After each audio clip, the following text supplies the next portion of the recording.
ఇప్పుడు బాలసుబ్రహ్మణ్యం గారు గురుగారు అన్ని వేల పాటలు పాడినా కొన్ని పాటలే ఆయన ప్రజెంట్ చేస్తుంటారు. ఆయన మంచి పాటలు కొన్ని ఉంటాయి, అవి అంటే అన్ని మంచి పాటలే కాదన్నాను, మంచి పాటలు ఇంకా మంచి పాటలు కొన్ని ఉంటాయి.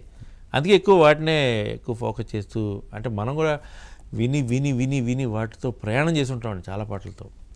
అందుకే నేను చెప్పారు కదా, చినుకురారాల పాట రీమిక్స్ పంచాయతీ ఎప్పుడన్నా మళ్ళీ కలిసారు బాలుగారినా? అయ్యో కలిశాను, నాకు పాడారండి ఆయన. ఇదేం సినిమా, మన పలాసాలో ఓ సొగసరి సాంగ్ ఒకటి పాడారు ఆయన. ఆయనను ఆయనతో పాటు డ్యూయట్ బేబీ ఉంది కదా, ఆవిడతో పాడించాను. అంటే నాకు ఆయనతో కలిసి వర్క్ చేసే అవకాశం చాలా లేట్గా వచ్చిందండి. అంటే నేను అడిగేవాడిని, ప్రొడ్యూసర్స్ వాళ్ళని కూడా అడిగేవాడిని, ఈ పాట బాలుగారితో పాడిద్దామండి అన్నప్పుడు వీళ్ళ చాయిస్లు ఏవో వీళ్ళకి ఉండేవండి. వాళ్ళకి అప్పుడు ఈ బాంబే సింగర్స్ హవా నడిచింది కొన్నాళ్ళు. మాట్లాడితే లేదు ఇది ఉదిత్ నారాయణ గారు పాడాల్సిన పాట, లేకపోతే శంకర్ మహాదేవ్ గారు పాడాలి అని. ఓకే, అఫ్కోర్స్ వాళ్ళంతా మహానుభావులు కాదని అన్న, కానీ ఇంతకన్నా మహానుభావులు అయితే కాదు, నాకు ఈ పెద్ద ఆయనకన్నా మహానుభావులు అయితే కాదు. కానీ కరెక్ట్గా నాకు పలాసా సినిమా అప్పుడు ప్రొడ్యూసరు మన రషీద్ వాళ్ళ నాన్నగారు ప్రసాద్ గారు, ఆయన అన్నారు, ఏమండి ఈ పాట బాలుగారితో పాడిద్దామండి అని అన్నారు.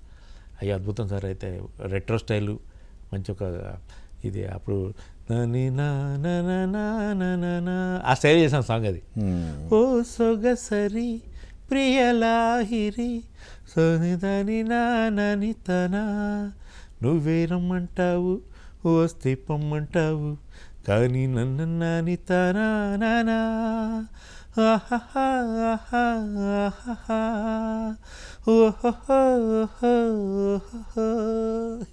రఫీ గారు పాటలు ఉంటాయి కదా, షమీ కపూర్ రఫీ గారి స్టైల్, ఆ స్టైల్, ఓపీ నాయర్ గారి స్టైల్, ఆ స్టైల్ ఒక సాంగ్ చేసాం సరదాగా, గుర్రబండి మీద పాట అనమాట అది. అప్పుడు ఆయన అన్నారా, ఈ పాట చూని వినిపిస్తుంటేనే ఒక పాట అలా ఉంది అన్నారు ఆయన.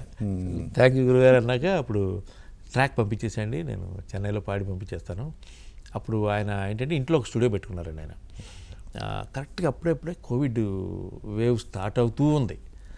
అప్పుడు ఇంట్లోనే పాడి పంపించేశారు సాంగ్. పంపించేస్తే ఆ సాంగ్ ఇంకా నా భూతం నా భవిష్యత్తు అనుకొని ఇంకా పెట్టుకుని రోజు వింటా నా పాట బాలు గారు పాడారు, నా పాట అరే ఆనందంతో ఉండేవాడిని.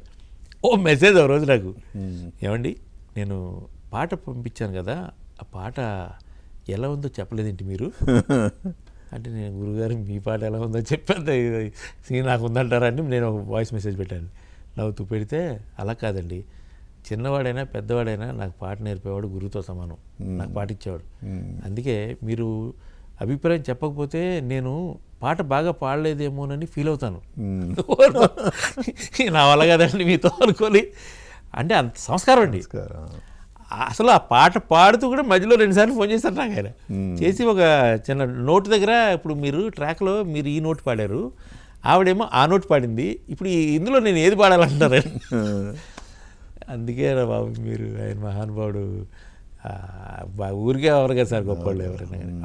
అంటే స్టిల్ ఈ రోజుకి కూడా ఏదో ఒక లెర్నర్ లాగా కొత్తగా ఏదో పాట నేర్చుకొని పాడే ఒక మనిషిలాగా ఉండడం అనేది అందరికీ సాధ్యం కాదు అది.